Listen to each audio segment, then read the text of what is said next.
বিরোধী দলের নেতা কর্মীদের জামিন হবে, আইন মন্ত্রণালয় ফোন দিবে, বিরোধী দলের নেতাদের রিমান্ড হবে। ওই আওয়ামী লীগ যে ধারাটা বজায় রাখছে, আপনি কিছু বলতে চাচ্ছেন? আচ্ছা আমি একটু বলতে চাই, শোনেন সুপ্রিম কোর্ট সচিবালয় এক মিনিট বাড়াই দেন, উনি অনেক আমি 2 মিনিট বাড়াই নিব আপনাকে। না আমার থেকে এক মিনিট, আপনার মিসইনফরমেশন ডিবাঙ্ক করতে আমার 1.5 মিনিট লাগে, আপার উত্তর দিতে 1.5 মিনিট, আমি 1 মিনিট বাড়াই দিছি। আমি এটা কি শোভাযাত্রা হবে সেইটা একটা চারুকলা অনুষদের সিদ্ধান্ত, সেইটারে বাদ দিয়া যখন এখানে সংস্কৃতি মন্ত্রীরা ঢুকে পড়েন, সংস্কৃতি উপদেষ্টারা ঢুকে পড়েন, তখনই এটা বোঝা যায় এটা একটা রাজনৈতিক কারণে ব্যবহার করা হইতেছে, কোনো না কোনো মানুষকে তুষ্ট করার চেষ্টা করা হইতেছে। এই জিনিসগুলো ওনারা না জানে শুধু বলে। কি বিকল্প?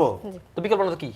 এখন ক্রাইসিস কনটেক্সট বুঝেন না আপনি। কেন কিসের কনটেক্সট বুঝেন? এই মুহূর্তে বিকল্প কোথায়? আচ্ছা আপনি শেষ করেন। এই মুহূর্তে কি সোলার লাগায় কি আপনার পিছে আপনার পিছে কারণ লাগাবে?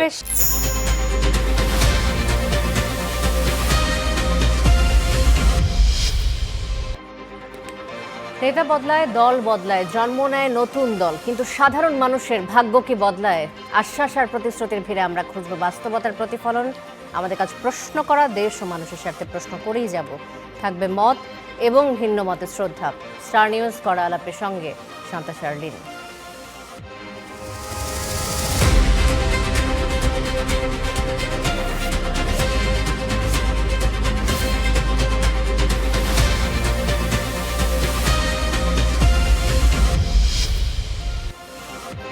স্টার নিউজ করা আলাপে আজ আমাদের সাথে স্টুডিওতে রয়েছেন 3 জন সম্মানিত অতিথি। শুরুতে তাদের সাথে পরিচয় করে দিতে চাই। আমার ঠিক বাদিকে রয়েছেন জাতীয় নাগরিক পার্টির যুগ্ম সদস্য সচিব জয়নাল আবেদিন শিশির, আমার সাথে রয়েছেন রাজনৈতিক বিশ্লেষক রাকিব আল হাসান এবং রয়েছেন network for people's action NP এর সংগঠক অনিক রায়। আপনাদের 3 জনকেই স্বাগত জানাচ্ছি করা আলাপে। আজকে বিএনপি সরকার গঠনের 47 দিন পর, আমরা দেখলাম গতকাল রাতের কথা, 47 দিন পার হওয়ার পরে প্রথম স্থায়ী কমিটির একটি বৈঠক হলো। রাকিব আল হাসান, আপনাকে দিয়ে আলোচনাটা শুরু করব। এই স্থায়ী কমিটির বৈঠক শুরু হওয়ার পর ওদিকে জামাত নেতা শিশির মনির সরাসরি সরকারকে মুনাফেক হওয়ার হুঁশিয়ারি দিয়েছেন।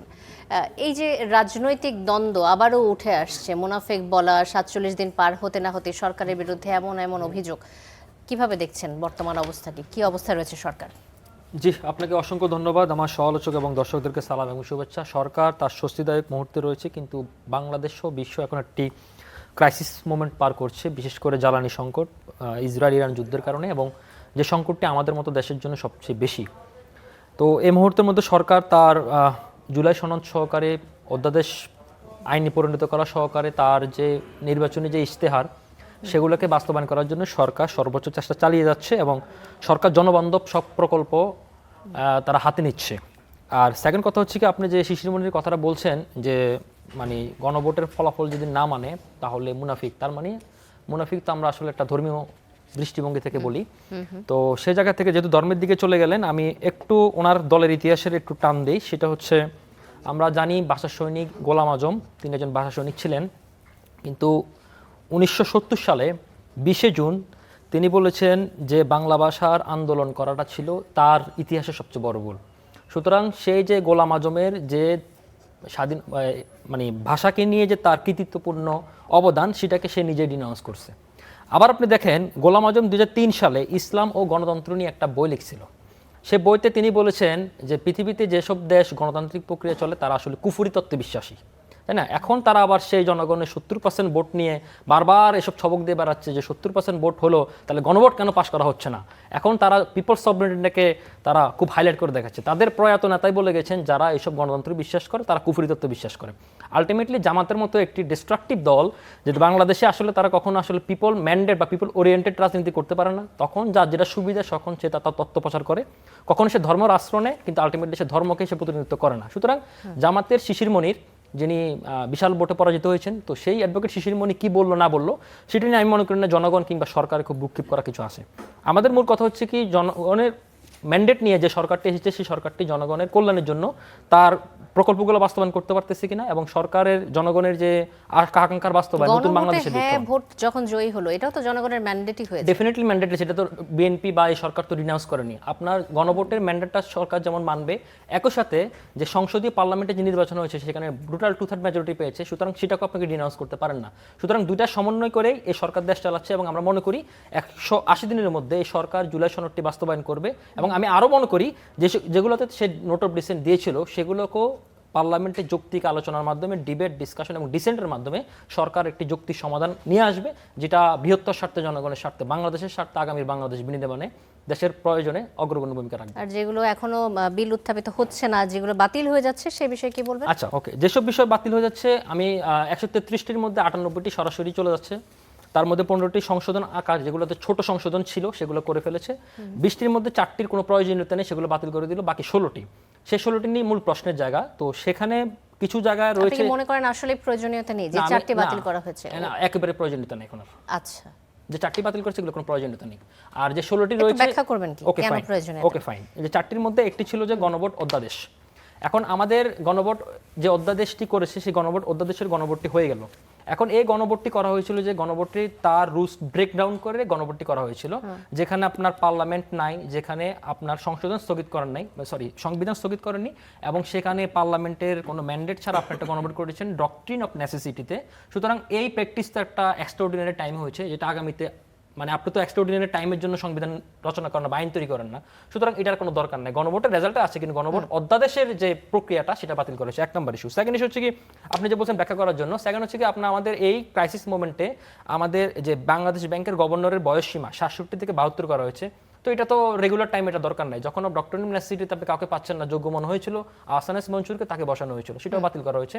আর একটা হচ্ছে সংসদ সচিবালয়, সেখানে আমাদের এবার জুলাই সংস্কার প্রস্তাবনাতে রয়েছে বিএনপির 21 দফা প্রস্তাবনাতে রয়েছে যে তারা আসলে বিকেন্দ্রীকরণের পক্ষে, এবং হাইকোর্ট ডিভিশনকে তারা বিকেন্দ্রীকরণের পক্ষে। সুতরাং সেটা যদি করে, সেটার ওভারল্যাপিং করার জন্য সংসদ সচিবালয় দরকার লাগতেছে না। সুতরাং এগুলো প্রয়োজনীয়তা নেই। আমি একটু শেষ করি 10 সেকেন্ডে। সেটা হচ্ছে যে 16টি রয়েছে, সেই 16টিতে গুম অধ্যাদেশ সহ বাকিগুলোতে সে তার এগুলোতে এক্সপার্ট ওপিনিয়নদের বা স্টেক হোল্ডারদের মতামত নিয়ে বাকিগুলোকে পরবর্তী বিলোপ আকারে উত্থাপন করে আইন আকারে প্রকাশ করবে বলে আমরা বিশ্বাস করি, এবং সেটা এগুলো এখন আলোচনার বিষয় আছে, আলোচনার বিষয় রয়েছে। ওকে, ধন্যবাদ। জয়নাল আবেদীন শিশির, শহীদ প্রেসিডেন্ট জিয়াউর রহমান 1977 সালে মার্শাল ল জারি করে সংবিধানকে কাটাছেঁড়া করেছেন। তিনিই প্রথম গণভোট দিয়েছিলেন। সেই গণভোটে কমপক্ষে 19টি দফা একত্রিত করে জিয়াউর রহমানের নীতি ও কর্মপন্থার প্রতি সমর্থনের জন্য পক্ষে জনগণকে হ্যাঁ না ভোট দিতে বলেছিলেন। তাহলে এবার এই যে 4টি প্রশ্ন হ্যাঁ না ভোটে, আসলে সমস্যা কোথায়? ধন্যবাদ আপনাকে, আমার দুজন সহ আলোচককে এবং স্টার টেলিভিশনের সকল দর্শক শ্রোতাকে। দেখেন, আমরা বারবারে বলি যে বিএনপি হচ্ছে এমন একটি দল, যখন সে তার পক্ষে কোনো কিছু যায় তখন ওই অধ্যাদেশটি খুব ভালো হয়, ওই গণভোট ভালো হয়। আর যখন তার বিপক্ষে যায় তখন গণভোটও খারাপ, অধ্যাদেশও খারাপ। যেটা আপনি বললেন যে 4টি প্রশ্ন জনগণ বোঝে নাই, 70% ম্যান্ডেট দিয়ে দিছে, এটা বিএনপি এখন বলতেছে এটা কিভাবে জনগণ না বুঝে দিয়ে দিছে। ওই সময় 19টি, বা জিয়াউর রহমানের কর্ম এবং নীতি কি আপনি পছন্দ করেন কিনা, হ্যাঁ এবং নাতে ভোট দেন। কর্ম এবং নীতিটা কি, এটা কি জনগণ জানতো তখন? জিয়াউর রহমানের যে 19 দফা ছিল কর্মনীতি, এখন ওটা তো ওই সময় জানতো না। শুধু কর্মনীতি পছন্দ করেন কিনা, হ্যাঁ অথবা না দেন। ওই সময় তো ওই টেবিলটা ছিল, ওই প্রশ্নও ছিল না। আর এখন তো 4টা প্রশ্ন আছে, অন্তত বুঝতেছে, ওই সময় প্রশ্নই ছিল না। তো এখন বিএনপির বেলায় হচ্ছে বিএনপি আসলে এমন এক জায়গায় তারা এখন অবস্থান করছে। তাদের অবস্থানটা হচ্ছে যে একটি মায়ের 2টি সন্তান হয়েছে যমজ, একটিকে সে এখন বৈধ বলছে, যেটা তার পক্ষে যায় 51% যে ম্যান্ডেট, আর যেটা 70% ম্যান্ডেট পাইছে যেটা তার বিপক্ষে যায়, সংস্কার মানতে বাধ্য হয়, প্রধানমন্ত্রীর ক্ষমতা কমে যায়, সরকার রাষ্ট্র এগুলোতে ব্যালেন্স পাওয়ার ব্যালেন্স হয়, এগুলোতে সে মানবে না, সেটাকে অবৈধ বলছে।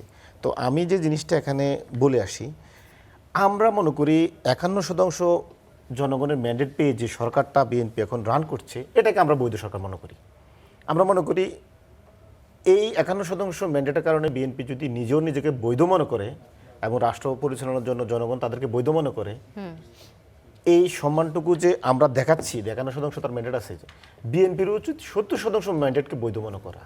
আর যদি বিএনপি যদি 70% ম্যান্ডেটকে অবৈধ মনে করে, আমার কাছে মনে হয় না যারা 70% ম্যান্ডেট দিয়েছে ওই জনগণের কোনো ঠেকা পড়ছে বিএনপির 51% কেন? হ্যাঁ, কোন বিষয় মনে করছেন যে অবৈধ মনে করছে? যে 70%কে অবৈধ মনে করছে, এটা কেন মনে হচ্ছে? সে যদি এটা বৈধই মনে করতো তাহলে তো সে এগুলো মেনে যাইতো, সে তো গণভোট অধ্যাদেশ বাতিল করতো না। এখন উনি তো বলছিলেন, আমি খুব বেশি বলতে চাই না দিদি, আপনি বিবাহ করেছেন, বিবাহের কাবিন নামাটা রাখবেন না, কারণ এটা দরকার নাই, বিয়ে হয়ে গেছে। আরে ভাই আচ্ছা আপনি একটু নোট নেন, হ্যাঁ নোট নেন। আমি ভুল ব্যাখ্যা দিলেও আপনি আপনার সময় বলি, হ্যাঁ ভুল ব্যাখ্যাটা দেন, একটু সময় দেন। আচ্ছা ওকে ফাইন, বলেন। তো ধরেন আপনি বিয়ে করছেন, এখন কাবিন নামারও দরকার নাই, বিয়ে তো হয়ে গেছে, ব্যাপারটা হচ্ছে এরকম গণভোট হয়ে গেছে, অধ্যাদেশের দরকার নাই। থাকলে কি সমস্যা? কাবিনে কি আপনার কোনো ক্ষতি করে? নাকি কাবিন থাকলে মানে আপনার সংসারে কোনো ঝামেলা হয়? কি ঝামেলা? এখন আচ্ছা এখন জামাত নেতা আমাদের একদম আমরা যারা অপোজিশন 11 দলীয় জোট, আমাদের দাবি একদম স্পষ্ট। বিএনপির 51% ম্যান্ডেট আমরা তখনই মানবো যদি তারা 70% ম্যান্ডেটকে শ্রদ্ধা জানায়, না মানে। আর না হয় আমাদের ঠেকা পড়ে নাই, আমরা 70% জনগণ আমরা বিএনপি আমাদের মানবে না আর আমরা বিএনপিকে মানবো, তাহলে আমরা ওদেরটা মানবো না, আমরা ওদের 51% মানবো না। আমরা ওদেরকে রাজপথে সংসদে আমরা ওদেরকে মানে আন্দোলন গড়ে তুলবো, এবং ওরা যদি মনে করে যে না 70% জনগণকে ওরা পাশ কাটিয়ে দেশ চালাতে পারবে, তাহলে ঠিক আছে, ওরা আমাদের রাজপথে, আমাদের অলরেডি তো আমরা রাজপথে চলে আসছি, ওরা আমাদের বাধ্য করছে। জামাত নেতা শিশির মনির 1977 সালের গণভোটের উদাহরণ দিয়ে বিএনপিকে ঘায়েল করার চেষ্টা করেছেন। তিনি বলেছেন যে বর্তমান প্রেক্ষাপটকে এই যে 1977 সালের মডেলের সাথে তুলনা করা কতটা প্রাসঙ্গিক আপনার কাছে মনে হয়? আসলেই প্রাসঙ্গিক কিনা? দেখেন বিএনপির আরো অনেক মানে কিছু মানে প্রাসঙ্গিক, দেখেন মজার আর কিছু জিনিস আছে। বিএনপি দেখবেন অনেক বিএনপির কিছু নেতা আছে, নাম আমরা বলি মাঝে মাঝে বলি, বললে আবার বলে দে আমার পাগলা কয়, ওই দিকে কিশোরগঞ্জের দিকে বাড়ি, তো ওরা বলে দে ইউনূস সরকার অবৈধ, তার কোনো ম্যান্ডেট নাই, কিন্তু জিয়াউর রহমান সরকারের ম্যান্ডেট আছে। জিয়াউর রহমান সরকারটা কি বিপ্লবী, মানে বিপ্লবী সরকার। হ্যাঁ, মানে এটা কি বলে, মানে ওই 7 নভেম্বর হচ্ছে সিপাহী জনতার বিপ্লব। আচ্ছা 7 নভেম্বর কত হাজার লোক মানে অংশগ্রহণ করছে, আর জুলাই বিপ্লবে কত হাজার মানুষ অংশগ্রহণ করছে। আপনার কাছে কোনটা মনে হয়, ওইটা বেশি পার্টিসিপেটরি ছিল নাকি জুলাই বিপ্লব বেশি পার্টিসিপেটরি ছিল? বিএনপি দিবস পালন করে, সিপাহী জনতার বিপ্লব পালন করে দলীয়ভাবে 7 নভেম্বরকে, অথচ এই বিএনপি জুলাইকে বিপ্লব বলে না। এটা বিপ্লব হয় নাই, এটা একটা অভ্যুত্থান। ওই বিএনপির ওই 7 নভেম্বর হচ্ছে বিপ্লব হয়েছে। এখন বিএনপির কাছে আপনি কোন ব্যাখ্যা চাইবেন? ওরা তো আসলে কোনো যুক্তি তর্কে কোনোভাবে ওনারা মানতে চায় না, গায়ের জোরে চাচ্ছে সবকিছু। যে দলটা বললো যে আমরা জুলাই সনদ কোনো এলএফি মানবো না, কি করতে হবে? বিএনপি সবাইকে বলল না কোনো এলএফি হবে না, অন্য কিছু হবে না, এটাকে একটা গণভোট দিতে হবে। বিএনপির কথাই কিন্তু গণভোট দেওয়া হয়েছে, সে গণভোটের জন্য ক্যাম্পেইনও করছে, তার মানে দলের প্রিমিয়ার। সে এখন বলে কি গণভোটে আমরা মানবো না, এটা সংবিধানে নাই। যদি এটা সংবিধানে থাকতো তাহলে তার গণভোট দরকার ছিল না। আপনি সংবিধান সংস্কার করে তো গণভোটটা করলেন। আমি আসছি আপনার কাছে, রাকিব আল হাসান, আপনার কাছে আসবো আমি। অনেক রায় আপনার কাছে আসতে চাই। ক্ষমতাসীন হওয়ার পর 47 দিন কি কার্যক্রম করলো সরকার, তা পর্যালোচনা করছে বিএনপির জাতীয় স্থায়ী কমিটি। সরকার গঠনের পর দলের স্থায়ী কমিটির প্রথম সভায় জ্যেষ্ঠ নেতারা এই পর্যালোচনা করেন। সভায় সরকারের 47 দিনের কর্মকাণ্ডে সন্তোষ প্রকাশ করা হয়েছে। আপনি কি সন্তুষ্ট একজন নাগরিক হিসেবে? প্রথমে যারা শুনছেন এবং আমার সহ আলোচক সবাইকে ধন্যবাদ জানাই এবং শুভেচ্ছা জানাই আমার পক্ষ থেকে। প্রথমত বলতে চাই, আসলে বিএনপি সরকার যে সময়টাতে দায়িত্ব নিচ্ছে সেই সময়টা আসলে খুব একটা আরামদায়ক সিচুয়েশন তার জন্য নাই সারা দুনিয়াব্যাপী। কিন্তু তারপরেও যদি আমরা লক্ষ্য করি গত 47 দিন, আসলে 47 দিন খুবই অল্প সময় একটা সরকারের সিদ্ধান্তগুলো নেওয়া বা সেগুলোর কার্যক্রম দেখা তার ব্যাপারে একটা সিদ্ধান্তে যাওয়া। কিন্তু আমরা কিছু জিনিস আছে যেগুলো শো করে যে আসলে সরকারের ইন্টেনশন কীরকম বা সরকার করছে কি। যেমন মনে করেন এই 47 দিনে যদি আমাকে ব্যক্তিগতভাবে জিজ্ঞেস করেন তাহলে আমি বলবো যে সরকার ঈদের আগে যেভাবে সফট লোন দিয়ে কারখানাগুলোতে বেতন এবং বোনাসের ব্যবস্থা করেছে, ইটস এ গুড সাইন। কিন্তু আবার একই সাথে আমি এই সরকারের ব্যাপারেই বলবো, যখন হামের টিকা নিয়ে একটা সিচুয়েশন বাংলাদেশে তৈরি হইলো, তখন আমরা দেখলাম স্বাস্থ্যমন্ত্রী নিজে এসে ভুল ইনফরমেশন শেয়ার করছেন। আমরা যখন মনে করেন এই যে সড়ক দুর্ঘটনায় এবার ঈদের সময় সড়ক দুর্ঘটনা বা সড়ক নিয়ে যে টোটাল অব্যবস্থাপনা এবং সেইটা ধইরা যখন আমাদের মন্ত্রীরা যে কথাগুলো বললেন এবং যে কমেন্টগুলো তিনি করলেন, সেটা আসলে গত 17 বছরের আওয়ামী লীগের কোনো এমপি বা মন্ত্রীর থেকে খুব একটা ডিফারেন্স কিন্তু এই সরকারের আচরণে মনে হয়নি। তৃতীয়ত আমি বললেন যে এই যে আপনি বলতেছেন জ্বালানি সংকট নাই, কিন্তু এখানে কে এমন আছে যে বলবে যে সে লাইনে দাঁড়াচ্ছে না তেলের জন্য, বা তিনি লাইনে দাঁড়ায়ও আসলে তেল পাচ্ছে? সরকার বারবার বলছে দাম বাড়ানো হচ্ছে না, এটাই কি সন্তুষ্ট হওয়ার কারণ? একটাই মৃত্যু কারণ যে দাম বাড়ানো হচ্ছে না, কিন্তু আমি যখন দাম বাড়াচ্ছি না কিন্তু খোলা বাজারে 250 টাকা লিটার তেল বিক্রি হচ্ছে, তাহলে এই খোলা বাজারের 250 টাকা লিটারের তেলটা আস্তে আস্তে কই থেকে? এটা সরকারের দায়িত্ব। যে যদি জ্বালানি মজুত করে কেউ রাখে সেটা খুঁজে বের করা, সেটা সিন্ডিকেট নষ্ট করা, সেটা সরকারের দায়িত্ব, কিন্তু সরকার কিন্তু সেই দায়িত্বে নাই। আপনি দেখেন আমরা পার্লামেন্ট হলো গত 20-25 দিন, আপনি একটা পার্লামেন্টে আপনি কারো একজনের আলাপ আপনি বলেন যে দেশে চলমান যেসব সংকট, সেই সংকট নিয়ে আলোচনা হয়েছে কোনো? আপনি জুলাই সনদ নিয়ে আলোচনা করতেছেন, ঠিক আছে আমি মানলাম, কিন্তু এই যে মানুষ এই মোমেন্টে যে সিচুয়েশনটার মধ্যে আছে, সেই সিচুয়েশনটা নিয়ে কোনো প্রকার আলাপ সরকারি দল বলেন, আপনি বিরোধী দল, আমরা এটা পার্লামেন্টে পাইছি, বিরোধী দল হামের এই প্রাদুর্ভাব, টিকা নিয়ে যে জটিলতা, একজন বিরোধী দলীয় নেতা কথা বলছেন? আমরা বিরোধী দলীয় নেতারা প্রথমে ওইটা বলতেছেন কি, আমাদের ক্লাস 1-এর বাচ্চাদের পরীক্ষা নিতে হবে, এটা হলো তার প্রপোজাল। এবং আমরা ফেসবুকে দেখতেছি লোকজন হলো এটা সেলিব্রেট করতেছে, যেখানে সারা দুনিয়া যখন আগে যেতেছে যে ক্লাস 5 পর্যন্ত আমরা বাচ্চাদের পরীক্ষা নিব না, কারণ এই সময়টা বাচ্চাদের মেধা বিকাশ হওয়ার একটা পরীক্ষা, এটা বাচ্চার মেধা বিকাশ বা মেধার চিত্র না। আপনি দেখবেন পার্লামেন্টে এগুলো নিয়ে কোনো আলোচনা নেই। পার্লামেন্টে এই যেমন আজকে মনে হয় কিছুক্ষণ আগে এনসিপি একটা কি বলে প্রেস কনফারেন্স করছে, সেই প্রেস কনফারেন্সের টপিক কি, জুলাই সনদ গণভোট না হইলে সরকার অবৈধ। কেন একবার বলতে পারতেছে না যে যে জ্বালানি সংকট নিয়ে আমরা কর্মসূচিতে নামবো, আমরা হাম নিয়ে কর্মসূচিতে নামবো? ফলে আপনি দেখবেন যে আমরা আসলে শেখ হাসিনার আমলেও যে ট্র্যাপের মধ্যে ছিলাম, যে আসলে জনগণের কোনো কথা কোথাও নাই।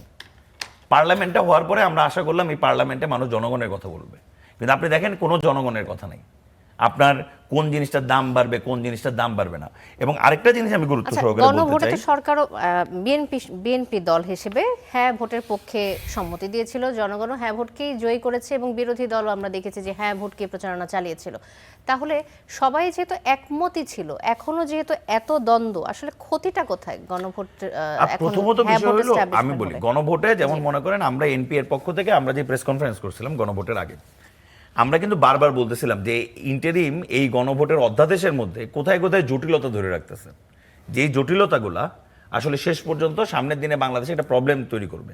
আপনি মনে করেন আপনি বিপ্লব করেন আর যাই করেন, আপনি সংবিধান রহিত করেন নাই, আপনি এই সংবিধানকে সাথে নিয়ে 5 তারিখ সন্ধ্যা থেকে আরেকবার চলা শুরু করছেন। আপনি 106-এ গেছেন, 106 কোন জায়গার? এই সংবিধানের ডক্ট্রিন অফ নেসেসিটি যে 106 নম্বরের যে ব্যাখ্যা, সেটা দিয়ে সংবিধানের ব্যাখ্যা। তার মানে আপনি সংবিধান সমুন্নত রাখবেন, সেইটা মাথায় নিয়ে আপনি আগে গেছেন।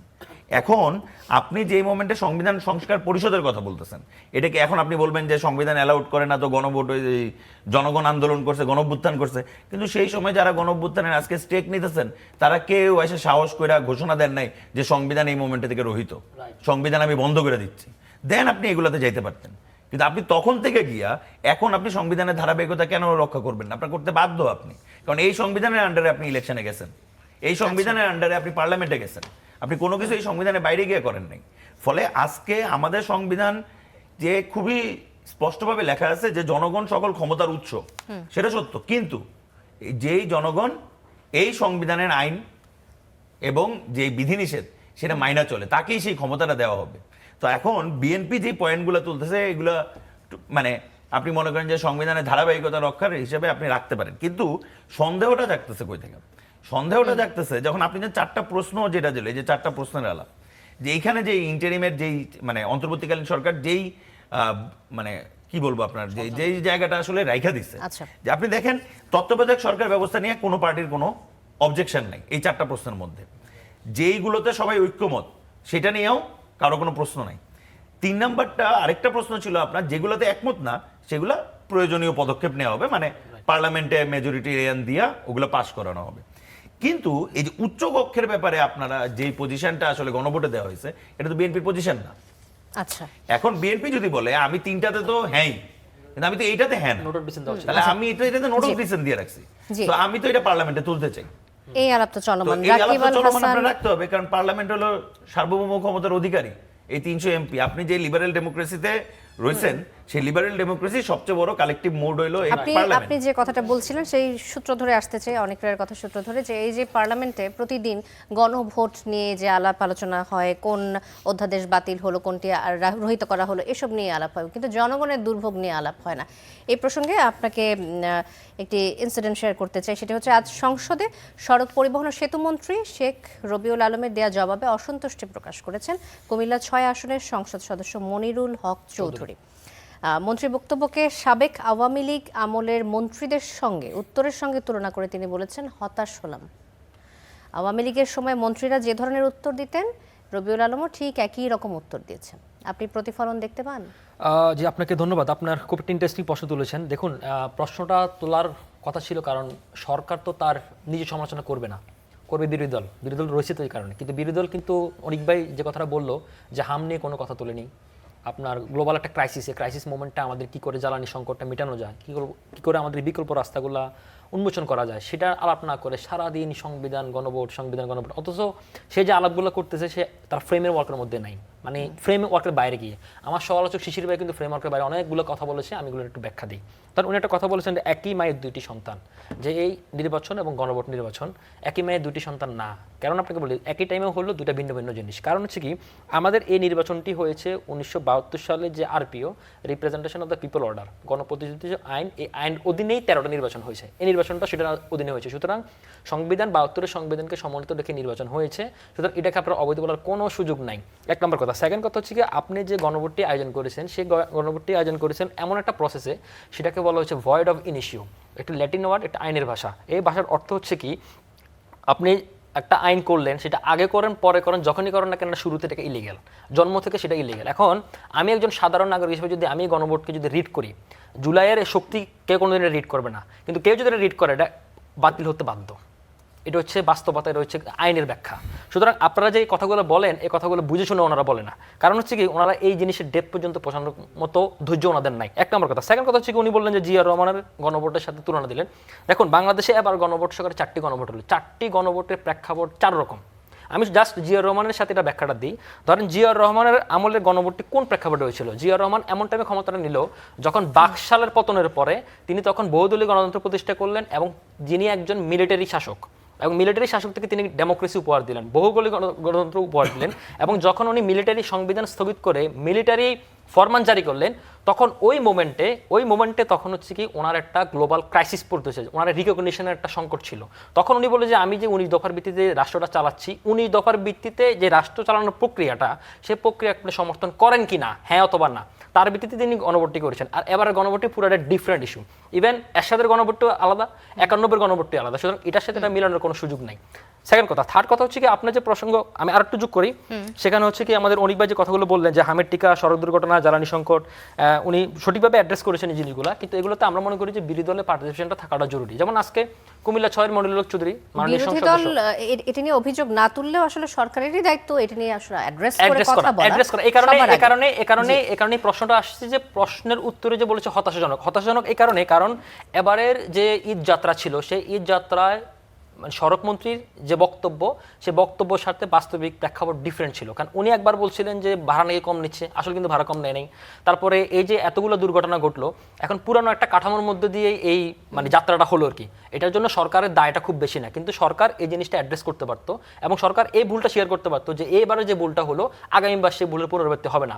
যদিও আপনার ঈদের ছুটির অনেক পরে সড়কমন্ত্রী এই বক্তব্যটা দিয়েছেন যে আমাদের যে ভুলগুলো ছিল কোরবানি ঈদে আপনারা আগামী 1.5 মাস 2 মাস পরে ঈদুল আজহা, তখন ঢাকায় অনেক করে বলেছেন যে আমি মনে করি যে এই জিনিসগুলা আগে থেকে যদি সরকার অ্যাড্রেস করতো তাহলে আমি মনে করি আরো বেশি বেটার হয় আর কি। আচ্ছা, ওনার কথার সূত্র ধরে, রাকেবুল হাসানের কথার সূত্র ধরে আপনার কাছে আসতে চাই। যে বিষয়টা নিয়ে কথা বলছিলেন যে গণভোট নিয়ে রিট করলে এটি বাতিল হয়ে যাবে, তো এই যে ডেপ পর্যন্ত না যাওয়ার প্রসঙ্গ তিনি টানছেন, আপনি কি ব্যাপারে একমত কিনা? আসলে কি এটা বাতিল হয়ে যাবে গণভোট দেখেন, করলে? ওনারা তো সংবিধান দেখাচ্ছিল, তো সংবিধানের গল্পটা অনেক মানে আমাদের খুবই মধুরী।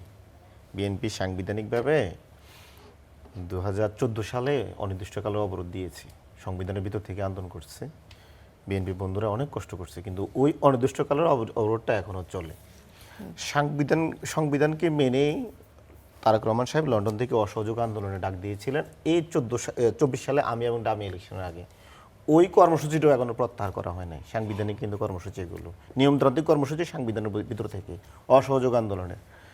এখন সংবিধান তো বলে না সংবিধান সব মানতে হবে। 5 আগস্ট থেকে 8 আগস্ট পর্যন্ত আপনি কোন সংবিধান অনুযায়ী দেশ চলছে? আপনি সংবিধান অনুযায়ী আপনি মানে এই সংবিধান কি আপনার এই দেশ চালাইছে 5 থেকে মানে 8 আগস্ট পর্যন্ত? তাহলে আপনি সংবিধান করেন, সংবিধান ছাড়া তো দেশ চলছে। সংবিধান ছাড়া আপনি বন্ধ করতেছেন, চলতেছে না, চলছে তো 3 দিন।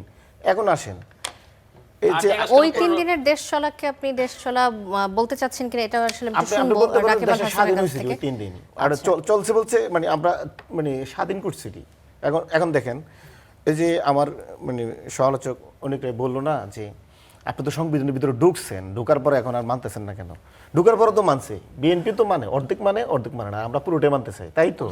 আর বিএনপি কি করে এখন? বিএনপি দেখেন ঢুকছে কিভাবে, ঢুকছে বিএনপি দেখেন প্রধান উপদেষ্টা নিয়োগ হয় নাই, কোনো উপদেষ্টা নিয়োগ হয় না, সব উপদেষ্টা কিন্তু 8 আগস্ট নিয়োগ হয়েছে। তার আগে বিএনপি কিন্তু দেখেন অ্যাটর্নি জেনারেল পদটা দখল করে ফেলছে। কি কার দিয়ে দখল করেছে জানেন? বিএনপির মানবাধিকার সম্পাদক আসাদুজ্জামান বর্তমান যিনি আইনমন্ত্রী, অ্যাটর্নি বাংলাদেশের ইতিহাসে অ্যাটর্নি জেনারেল নিয়োগ হয়েছে সবার আগে, এই বিএনপি এটা দখল করছে।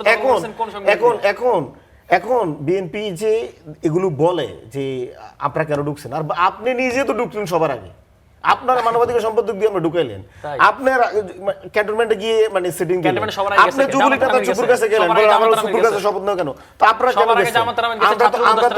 আমরা ভাই আপনার কথা বলার সময় আমি একবারও বলি নাই। আচ্ছা আমি ভুল ব্যাখ্যা দিলেও আপনি একটু চুপ থাকেন না, নুট নেন না। আপনি ধরেন আমি ভুল ব্যাখ্যা দিলাম, এত প্রপাগান্ডা আপনি ছড়ান, এত মিসইনফরমেশন। ঠিক আছে, আপনি বলুন। সরি ভাই, বলেন। আপনি আবার বলতেছেন কিছু একবার বলে ফেলেন, এরপর আমরা জয়নুল আবেদিন শেষে আমি আপনার কাছে বারবার ইন্টারফেয়ার না করে একবার করে ফেলেন, এটা ভালো। না, ওকে বলেন। আপনি চা খাই নেন, তারপরে আপনি বলতে পারেন আরো বেলা। ধরেন এখন বিএনপি মানে যুবলীগ নেতা চুপুর কাছে সে আগে গেল, অ্যাটর্নি জেনারেল পদটা আগে নিল, ক্যান্টনমেন্টও সে আগে গেল। আমরা তো কোনো রাজনৈতিক দলে না, তখন আমরা তো রাজনৈতিক দল করার কথাই না। আমরা সেকেন্ড রিপাবলিক করতে গেছি, বিএনপির এত বাধা, বিএনপির কি ক্ষতি হয় আমি জানি না। 31 দফার সাথে সেকেন্ড রিপাবলিকের কি কোন জায়গায় বড় সমস্যা হয়? আওয়ামী লীগ নিষিদ্ধ করতে গেলেও বিএনপি সমস্যা হয়। তো এখন তো ওদের এখন দেখেন আপনার এই যে বলে না, এই এখন বলে যে সরকার সব অধ্যাদেশ পাশ করতেছে, কিছু কিছু অধ্যাদেশ সংশোধন করতেছে। দেখেন আপনার কিন্তু মনে থাকার কথা, বাংলাদেশের প্রধান বিচারপতি আজকে সিনারে কিন্তু লাত্তি মেরে আওয়ামী লীগ এদেশ থেকে বের করে দিচ্ছে। আমাদের কিন্তু বিচার বিভাগ কিন্তু স্বাধীন না, দলগুলো বিচার বিভাগের প্রধান বিচারপতির লাত্তি মেরে দেশ থেকে বের করে দেয়, এবং বের করে দেয় আবার তার বউরে রেখে দেয়, তার বউরে রেখে দেয়, তারা বের করে দেয়। এখন এই যে বিএনপি সুপ্রিম কোর্ট সচিবালয় অধ্যাদেশ, এর মধ্যে বিএনপি কিন্তু নোট অফ ডিসেন্ট দেয় নাই, সে এটাতে একমত হয়েছে। এখন সে অধ্যাদেশটা কেন বাতিল করতেছে, বা এখন বলতেছে সে সংশোধন করবে? সংশোধন করলে ওটা আগে আইন আকারে এটার মানে উত্থাপন করুক, পরে এটারে সংশোধন করুক। সে তো আইন আকারে করতেছে না, সে উত্থাপন হয়, আপনি একটু পড়ে নিন। বিল আকারে উত্থাপন পরে আইন হয়। দেখেন সে কিন্তু 13 তারিখে আগে কিন্তু এটা যদি আইন আকারে উত্থাপন করে দিতে পারতো, তাহলে এটা হইতো। এটা এখন সে এটা রাখবে না। এখন সে এটা কেন সুপ্রিম কোর্ট অধ্যাদেশটা রাখতে চায় না? সে চায় না যে আমাদের নিম্ন আদালত সুপ্রিম কোর্টের অধীনস্থ হোক এবং এটা স্বাধীন হোক। সে চায় এটা আইন মন্ত্রণালয়ের অধীনে থাকুক। আইনমন্ত্রী ফোন দিবে, বিরোধী দলের নেতা কর্মীদের জামিন হবে, আইন মন্ত্রণালয় ফোন দিবে, বিরোধী দলের নেতাদের রিমান্ড হবে। ওই আওয়ামী লীগ যে ধারাটা বজায় রাখছে, আপনি কিছু বলতে চাচ্ছেন? আচ্ছা আমি একটু বলতে চাই, শুনেন, সুপ্রিম কোর্ট সচিবালয় যে বাড়াই দেন, উনি অনেকক্ষণ বলতে বাড়াই নিব আপনাকে। না আমার থেকে এক মিনিট, আপনার মিসইনফরমেশন ডিবাঙ্ক করতে আমার 1.5 মিনিট লাগে, আপার উত্তর দিতে 1.5 মিনিট লাগে। আমি 1 মিনিট বাড়াই দিছি আপনাকে, আমি নিচ্ছি। তারপর মাঝখানে বলেন না। সুপ্রিম কোর্ট সচিবালয়ের যে অধ্যাদেশটা জারি করেছিল, সেখানে তারা বারের মানে প্রত্যেকটি আইনের প্রত্যেকটি স্টেক হোল্ডারকে তারা রাখেনি, তারা ইউনিভার্সিটি টিচারকে রেখেছিল, কারণ এটা মানে আইন উপদেষ্টা আসিফ নজরুল আমলে করেছিল। সুতরাং এই জিনিসটাতে একটা মেজর পরিবর্তন দরকার। আর এছাড়াও আমাদের এবার যে সংস্কারের যে মৌলিক রূপরেখা, জুলাই সনদ বলেন বা বিএনপির একটি দফা বলেন, সেই জায়গা থেকেই আমাদের ডিসেন্ট্রালাইজের একটা প্রসেস রয়েছে। সুতরাং এই জিনিসটা যাতে ওভারল্যাপিং না হয়, এই কারণে আপাতত এটা দরকার পড়তেছে না, বাতিল করে দিয়েছে। ওনারা এটা জানেও না, জানার চেষ্টা করেন, অথবা জানলো এই ভুল ব্যাখ্যাগুলো আপনার এখানে দিয়ে যাচ্ছে বারবার। এখন আপনি দেখেন প্রত্যেকটা জিনিসই শুধুমাত্র প্রোপাগান্ডা বেস, 10% হচ্ছে ইনফরমেশন আর 90% হচ্ছে প্রোপাগান্ডা। এই প্রোপাগান্ডা বেস করে আসলে ওনারা রাজনীতি করতে চায় না। এটা অন্য মিনিং আবার কি মিনিং? যাই হোক, এখন হচ্ছে কি এটাই হচ্ছে সুপ্রিম কোর্ট সচিবালয়ের আপনার ব্যাখ্যা। আপনার যদি অন্য কোনো প্রশ্ন থাকে আমাকে বলতে পারেন। আচ্ছা, অনেক রয়, আপনার কাছে আসি। বাংলা নববর্ষ উদযাপনের ঐতিহ্যবাহী শোভাযাত্রার নাম পরিবর্তন করার সিদ্ধান্ত নিয়েছে সরকার। এখন থেকে এটি মঙ্গল শোভাযাত্রা বা আনন্দ শোভাযাত্রার পরিবর্তে বৈশাখী শোভাযাত্রার নামে পরিচিত হবে। সংস্কৃতি মন্ত্রণালয় মঙ্গল শোভাযাত্রার নাম পরিবর্তন করে বৈশাখী শোভাযাত্রা করেছে। একটি পক্ষ বলছে এটি অন্তর্ভুক্তিমূলক, অন্য পক্ষ বলছে এটি ঐতিহ্যের ওপর আঘাত। আপনার কোনটি মনে হচ্ছে? প্রথমত বিষয় হলো মানে মঙ্গল শোভাযাত্রা বলেন, আনন্দ শোভাযাত্রা বলেন, কিংবা বৈশাখী শোভাযাত্রা বলেন, এই প্রোগ্রামটা আসলে ঢাকা বিশ্ববিদ্যালয়ের চারুকলা অনুষদের। এইটার জন্য যে প্রত্যেকবার সংস্কৃতি মন্ত্রী বা সংস্কৃতি উপদেষ্টাদের অতিরিক্ত মানে করতে গিয়ে এখানে ঢুকতে হয় কেন, এটা আমি জানি না। এই প্রোগ্রামটা আমরাও যখন ছোটবেলা থেকে দেখে আসছি যে চারুকলা অনুষদই আসলে সিদ্ধান্ত নেয় কি হবে, কি মোটিভ যাবে, কিভাবে হবে। এটা একটা চারুকলা অনুষদে মনে করে একটা উৎসবের আমেজ। আপনি যদি এখনো ঢাকা বিশ্ববিদ্যালয়ে যান, দেখবেন চারুকলা অনুষদ রাত জায়গায় কাজ শুরু করছে, তারা তাদের কাজ করতেছে। ফলে এইটা হলো প্রথম একটা বিষয়। দ্বিতীয়ত বিষয় হলো এই যে নাম পরিবর্তনের রাজনীতি, এইটা খুবই সন্দেহজনক। এটা কি বিশেষ কোনো গোষ্ঠীকে তুষ্ট করার জন্য এটা করা হয়? 100%। আপনি বলবেন যে মঙ্গল হলো হিন্দুয়ানি সম্পর্ক শব্দ, কেউ জানবেই না মঙ্গল শোভাযাত্রা শুরু হয়েছে কই থেকে, রাইট। কেন মঙ্গল শোভাযাত্রা শুরু করছিল। কারণ মঙ্গল শোভাযাত্রা শুরু হয়েছিল একটা মানে আপনার আন্দোলনের পার্ট হিসেবে, যে এরশাদ বিরোধী আন্দোলন চলতেছে সব জায়গা থেকে, সব দিন এরশাদের বিরুদ্ধে নানান রকম করতে হবে। চারুকলা অনুষদের ছেলেবেলেরা ঠিক করলো যে তারা আপনার মেবি আমি ভুল করে না থাকলে 89 সালে বা 87 সালে যে কোনো একটা সালে যে একটা প্রতিবাদের জায়গা থেকে তারা একটা আনন্দ শোভাযাত্রা করবে, যে শোভাযাত্রার মাধ্যমে তারা যত প্রকার অশুভ অমঙ্গলজনক সেই জিনিসগুলোকে দূর করার একটা মিছিল তারা করবে। এই কিন্তু শুরু। আপনি মনে করেন রমনা বটমূল নিয়ে আঘাত, যে রমনা বটমূলে কি করতে হবে, রমনা বটমূলে এটা নাকি হিন্দুয়ানি কালচারে এসে। সমস্যা হলো যারা এগুলো বলে তারা বাংলাদেশের নিজেদের হিস্ট্রি জানে না, নিজেদের ইতিহাস সম্পর্কে জ্ঞান নাই। যদি জ্ঞান থাকতো তাহলে এইটারে আরো বেশি করে প্রমোট করতো, যে দেখেন আমরা আমাদের কালচার কিভাবে আমাদের আন্দোলনের পার্ট হয়ে ওঠে। যেটা আমরা জুলাই অভ্যুত্থানের সময় আপনি দেখছেন, আপনি গান বাইর হয়েছে নতুন করে, আপনি র্যাপ সং বাইর হয়েছে নতুন করে। তাহলে এই যে ঘটনাগুলো ঘটলো, এই যে কালচারাল ঘটনাগুলো ঘটলো, এই জিনিসগুলোকে পিছনে দিয়া এখানে একটা রাজনীতি চলমান, যেটা আমরা 5ই আগস্টের পর থেকে লক্ষ্য করতেছি বারংবার বাংলাদেশে একটা রাজনীতি সম্পর্কে, যে কোনো একটা শব্দরে হিন্দুয়ানি বলে ফেলা। মঙ্গল শব্দটা বাংলা শব্দ ডিকশনারিতে লম্বা সময় ধরে ব্যবহার হইতেছে। আপনি কি বলবেন এখন মঙ্গল হলো একটা কি বলে আপনার এটা একটা হিন্দুয়ানি শব্দ, আমি রাখবো না। এটা আপনার মানে তখন আপনার যে একটা পলিটিক্যাল এখানে একটা ব্যাড ইন্টেনশন আছে। যেমন কে না আমি মনে হয় একটু দেখলাম, একটা ফটোগ্রাফি দেখলাম যে রিট করছে গিয়ে যে মঙ্গল শোভাযাত্রা বা বৈশাখী শোভাযাত্রা বন্ধ করে দিতে হবে। তিনি রিট করতেই পারেন, এটা ডেমোক্রেটিক্যাল অধিকার। কিন্তু বাংলাদেশে যখন দেখা যায় যে এটা কি শোভাযাত্রা হবে, সেইটা একটা চারুকলা অনুষদের সিদ্ধান্ত, সেইটারে বাদ দিয়া যখন এখানে সংস্কৃতি মন্ত্রীরা ঢুকে পড়েন, সংস্কৃতি উপদেষ্টারা ঢুকে পড়েন, তখনই এটা বোঝা যায় এটার একটা রাজনৈতিক কারণে ব্যবহার করা হইতেছে, কোনো না কোনো মানুষকে তুষ্ট করার চেষ্টা করা হইতেছে। কিন্তু এই তুষ্ট করার চেষ্টাটা সবচেয়ে মনে করেন দুর্বলতম। বাংলাদেশে এমন একটা সমাজ, এই সমাজ মানে সমাজের মধ্যে এতগুলো স্তর, আপনি এটাকে সহজে ডিফাইন করতে পারবেন না। একটা জিনিস মুভমেন্টের পার্ট থেকে শুরু হয়ে আজকে আমাদের কালচারের পার্ট হয়েছে, এটা আজকে ইউনেস্কোর হেরিটেজের পার্ট। আপনার এই জিনিসটা আপনি একটা জিনিস লক্ষ্য করেন, যেই জিনিসটা সারা বাংলাদেশে আপনার সারা পৃথিবীতে আপনাকে রিপ্রেজেন্ট করে, আপনি দেখবেন যে, এবং দেখেন আমরা এটা আসলে আমাদের দুঃখের বিষয়, মানে আমরা যে জিনিসপত্র ব্যবহার করতে পারি না। রিও ডি জেনিরোর যে মানে আপনার কার্নিভাল মঙ্গল শোভাযাত্রা থেকে আনন্দ শোভাযাত্রা, বৈশাখী শোভাযাত্রা, যদি কখনো আমরা দেখি জামাত ইসলামী ক্ষমতায় আসছে, তাহলে এটা কি নাম হতে পারে? থাকবে মানে আমার থাকবেই। আচ্ছা, আপনি আমি একটা কথা বলে শোনান। এই যে কিছুক্ষণ আগে বললেন শিশির মনির মুনাফেক বলছে বা নানান রকমের আলাপ আলোচনা করছেন। আমি এটা ছোট, এই যে একটু আগে সংস্কার পজিশনেই আমি একটা কথা বলি, ভুল করে না থাকলে 19 অক্টোবর 2025 বা 15 অক্টোবর, যে কোনো 2 দিনের আগে নাহিদ ইসলাম একটা স্ট্যাটাস দিয়েছিলেন। ইসলাম একটা স্ট্যাটাস দিয়েছিলেন যে জামাতে ইসলাম সংস্কারের মুখোশ পরে একটি মানে এই যে পুরো সময়টারে এটারে নষ্ট করলো, এটারে আন্দোলনে নিয়ে গেলেন। নাহিদ ইসলামের ওই স্ট্যাটাস যদি আপনি পড়েন, নাহিদ ইসলাম ইনডাইরেক্টলি জামাতে ইসলাম একটা মুনাফেকের দল, এই যে তাদের যে উচ্চকক্ষে পিয়ার লাগবে, এই যে এই দাবিটারে নিয়ে তারা যে পুরো সংস্কার প্রক্রিয়াটারে গুবলেট পাকায় দিচ্ছে, এই জিনিসটা কিন্তু নাহিদ ইসলাম বলছেন, তার নিজস্ব স্ট্যাটাস। আমি জানি না তিনি লেখেন বা অন্য কেউ লেখা দেয় কিনা তাহলে, কিন্তু তিনি বলছেন, আমি ধরে নিতে পারি। তো এই নাহিদ ইসলামরাই তো আপনার মনে করেন জামাতের সাথে জোটে গেল এবং তারা বললো তারা সংস্কার রক্ষা করতে যাচ্ছে। তো নাহিদ ইসলাম কোনোদিন তার এই স্ট্যাটাসের ব্যাখ্যা দিচ্ছেন এখন পর্যন্ত? বা শিশির ভাই আছেন পার্টি ফোরামে জিজ্ঞেস করছেন কিনা, বা সেটার কোনো ব্যাখ্যা আছে কিনা, কিভাবে এই জোটে তারা চলে গেলেন, যেখানে পার্টির প্রেসিডেন্ট বা পার্টির মূল লোক বলতেছে যে জামাত হইলো পুরোপুরি মুখোশধারী এবং মানে একটা কাজ করছে। এখন আপনার মনে করেন বাংলাদেশে আসলে মনে করেন যে দুঃখের বিষয়টা কি আর কি, বাংলাদেশে আসলে সমস্যাটা কি? বাংলাদেশের সমস্যাটা হলো যখন মুভমেন্ট হয় দেশের মানুষ নামে, সাধারণ মানুষ নামে, কিন্তু পরবর্তীতে মুভমেন্ট যখন শেষ হয়, যে স্টাবলিশমেন্ট, সে স্টাবলিশমেন্ট এটাকে গিলা ফেলায়। কারণ ওই যে সাধারণ মানুষ তো তার কাজে ফেরত যেতে হবে, পরের দিন রিক্সা চালাইতে চলে গেছে, গার্মেন্টসে চলে গেছে, এগুলো নিয়ে আর কারো কোনো খোঁজ খবর নেই। ফলে বাংলাদেশ এইরকমই একটা সিচুয়েশনের মধ্যে ঘূর্ণয়মান আছে, যেটা এই সময়েও আছে। কিছুক্ষণ আগে জয়নাল আবেদিন শেষে একটা কথা বলেছেন যে 5 আগস্টের পরে 8 আগস্ট পর্যন্ত সংবিধান ছাড়াই, আবার ওই প্রসঙ্গটাতে ফিরছি, সংবিধান ছাড়াই এই দেশ চলেছে।